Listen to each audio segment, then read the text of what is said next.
जैसे आज वृंदावन की होली शुरू हो गई है और अगले 4 दिन तक होली चलेगी। हमारे जी बहुत सारे युवतियां आपको सुनती हैं, तो ये आज आपका कोई संदेश सब भारतवासियों? हम तो सबसे यही प्रार्थना करेंगे कि होली महोत्सव प्रहलाद जी के द्वारा प्रकट किया गया है। जब प्रहलाद जी किसी भी प्रकार हिरण्यकश्यप के मारने से नहीं मरे तो उसकी बहन होलिका थी। वो हिरण्यकश्यप को उदास देखा, उसने कहा भैया उदास क्यों हो? तो उनका प्रहलाद मर नहीं रहा, तो उनका आज मर जाएगा।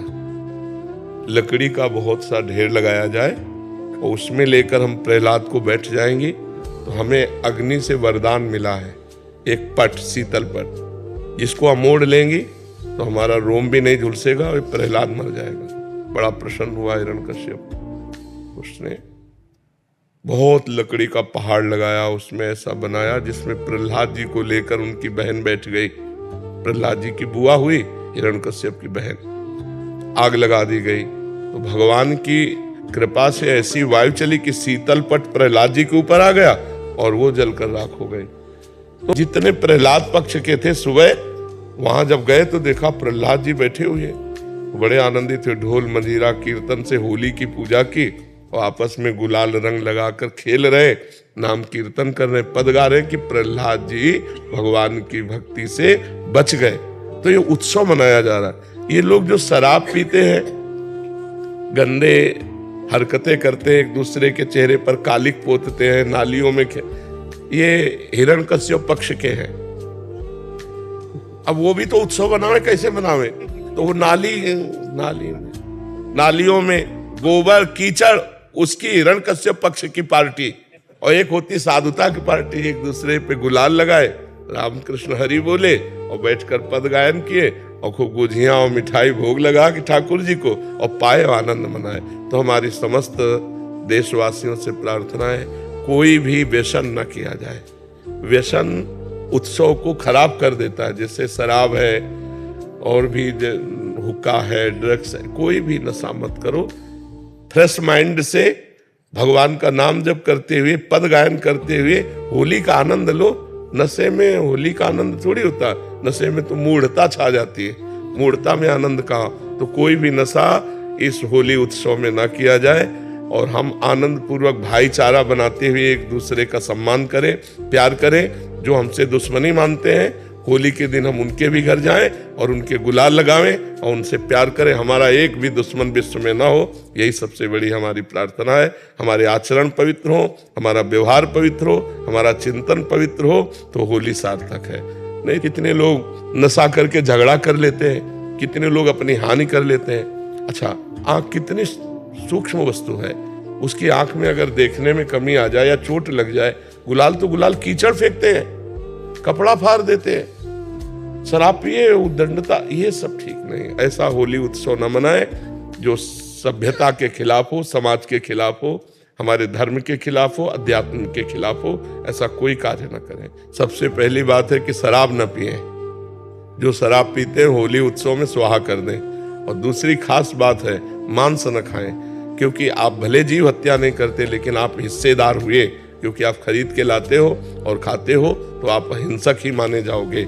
तीसरी बात, किसी माता बहन की तरफ गंदी दृष्टि मत देखो। जैसे तुम्हारी बहन ऐसे दूसरे की बहन, तो आप पवित्र ब्रह्मचर्य रहिए और जो अपनी पत्नी है उसी पे अनुराग कीजिए। ये 3 बातें छोड़ने की कोशिश कीजिए, शराब, मांस, व्यभिचार। जैसे होली है ना, तो लोग होली में कहते हैं कि साल भर तो नहीं पीते लेकिन होली में पी ऐसे। हाँ, तो ये होली पीने के लिए नहीं है, ये उत्साह मंगल है। देखो, लोक में होली त्योहार क्यों मनाया जाता है? आप जानते हो क्यों मनाया जाता है? परम भक्तराज प्रहलाद जी का उत्सव है ये। जब हिरण्यकश्यप की बहन होलिका ने देखा कि प्रहलाद जी किसी भी तरह से मर नहीं रहे और मेरा भाई निराश हो रहा है, तो उन्होंने हिरण्यकश्यप से कहा भैया मैंने अग्नि की साधना करके एक शीतल पट प्राप्त किया है कि घोर अग्नि की ज्वाला में मैं बैठ जाऊंगी, मेरा रोम नहीं झुलसेगा और ये जलकर भस्म हो जाएगा, आपको चिंता नहीं करनी। तो ढेर सारी लकड़ियों का एक पहाड़ बनाया गया और उसमें गुफा जैसे में प्रहलाद जी को लेके बैठ गई। वो अग्नि को सिद्ध की हुई थी, पीत जो वस्त्र था ऐसे ओढ़ ले तो अग्नि छुएगी नहीं, और प्रहलाद जी भस्म हो जाएंगे, ऐसा पक्का इरादा। आग लगी तो ताकर दूत अनल जे सिरजा, जरा न सोते कारण गिर जा। भगवान ने ही तो दायिका शक्ति अग्नि को दी है, तो ऐसी हवा चली कि वो संभाल ही नहीं पाई, प्रहलाद जी को पकड़े थी। पीत पट जो था अग्निपट शीतल, वो प्रहलाद जी के ऊपर आ गया और ज्वाला ऐसी बड़ी कि जलकर भस्म हो गई। होलिका जिसको प्रहलाद जी का बाल बांका ने, सुबह जो कुछ प्रहलाद जी के पक्ष के भक्त थे, कुछ दुष्ट भी थे, दोनों देखने के लिए कि देखें अब तो राख ही मिलेगी, तो वहां देखा सब राख था। प्रहलाद जी शांत भाव से नाम कीर्तन कर रहे हैं। तो सबने परिक्रमा की, आज भी की जाती है, होली की पूजा की और तिलक लगाया और वहीं कीर्तन किया। ये कीर्तन का उत्सव, आनंद उत्सव मनाया जाता भक्त प्रहलाद।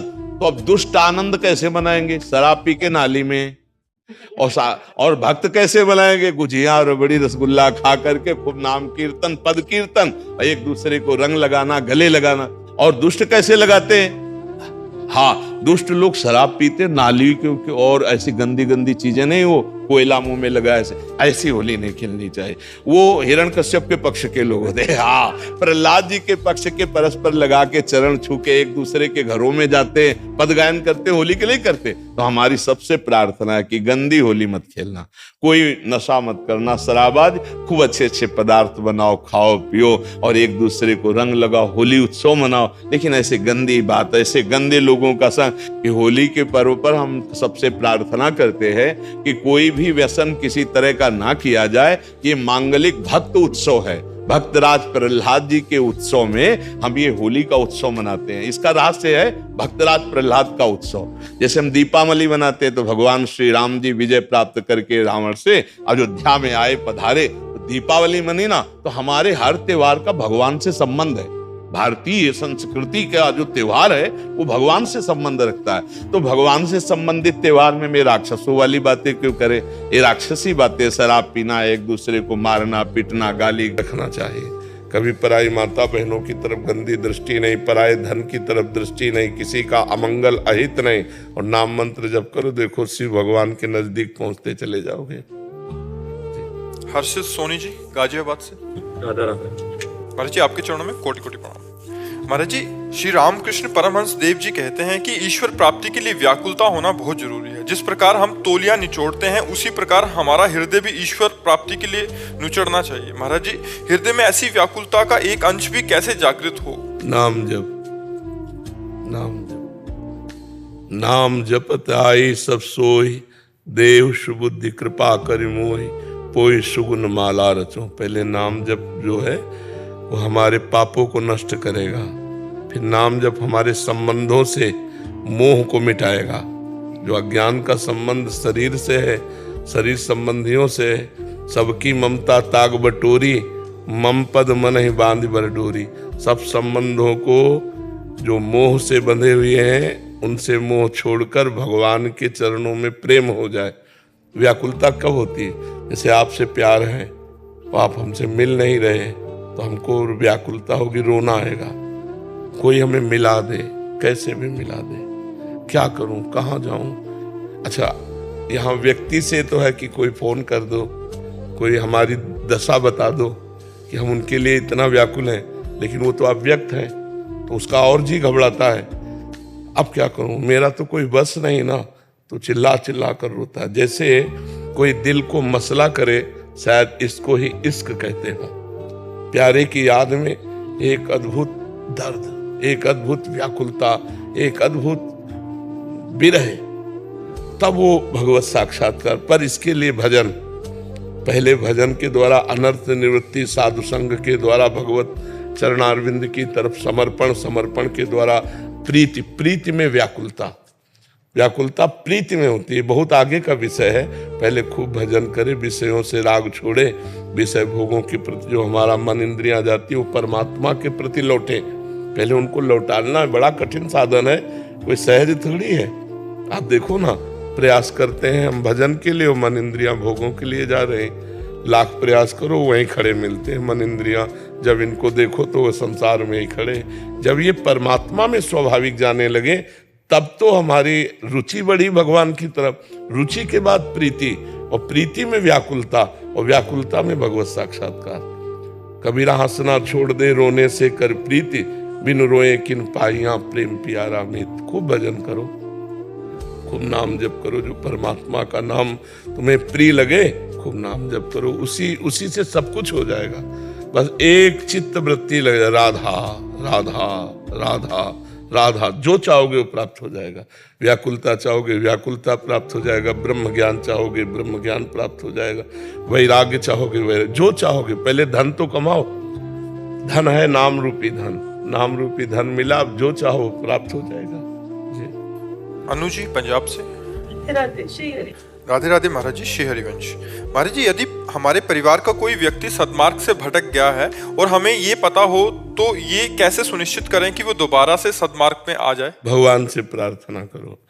अपने बस की बात नहीं कि हम किसी को बदल सकें, भगवान ही बदल सकते हैं। तो प्रार्थना से बड़े बड़े बिगड़े कार्य संभल जाते हैं। हम रोज भगवान से प्रार्थना करें कि जो अपना सगा संबंधी है उसकी सद्बुद्धि जागृत हो जाए, वो गलत मार्ग से हट के अच्छे मार्ग में आ जाए, और साथ में भजन करें और अपना भजन उसको दें।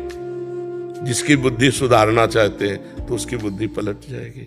पर भजन और प्रार्थना दोनों साथ साथ चलें और फिर धैर्यपूर्वक इंतजार करें तो भगवान उसकी बुद्धि को पलट देंगे, निश्चित पलट देंगे। भगवान बड़े सामर्थ्यशाली हैं, बड़े कृपालु हैं, और भजन में बड़ी सामर्थ्य। अगर हम नाम जप किया और किसी भी व्यक्ति को दे दे तो उसका परिवर्तन हो जाएगा। ये जो संतों की बात से लोगों का परिवर्तन होता है, उसका कारण होता है भगवान की कृपा और भजन। वो भजन करके सर्वे भवन्तु सुखिना, सर्वे संत निरामया, सर्वे भद्राणि पश्यन्तु मा कश्चित् दुर्भाग भवेत्। तो भजन जाके सबकी बुद्धि को आनंद प्रदान कर रहा है, गलत आचरणों से बचा रहा है। और भगवान से प्रार्थना कि हमारे विश्व के जन, इनकी बुद्धि पवित्र हो, कुमार्ग से बचें, सब आनंद को प्राप्त हो, क्योंकि कुमार्गगामी कभी आनंद को प्राप्त नहीं हो सकता। सतमार्ग में चलने वाला ही आनंद को प्राप्त होता है। नवीन वर्मा जी उत्तराखंड से। महाराज जी, आपके चरणों में कोटि कोटि प्रणाम। महाराज जी, जब से आपको सुना है तब से आप में ममत्व भाव आते हैं। क्या गुरु में ममत्व भाव किया जा सकता है? हाँ, भगवान कपिल देव जी कहते हैं, जो आसक्ति संसार के संबंधियों में है वो नरक का द्वार है। वही आसक्ति यदि गुरुदेव भगवान में या संत में हो जाए तो मोक्ष का खुला हुआ द्वार है। महापुरुषों में, भगवान के भक्तों में, संतों में यदि प्रियता हो जाए, ममत्व हो जाए, जैसे अपनी माँ से, जैसे अपने पिता से, अगर ऐसा संतों से हो जाए तो मोक्ष का खुला हुआ द्वार है। बचपन से मेरी माता देह त्याग दी, फिर उसके बाद से जब से आपको सुना है तब से ऐसा लगा कि वो जो प्यार माँ का कभी कहीं नहीं मिलता। आप बोलते हैं कि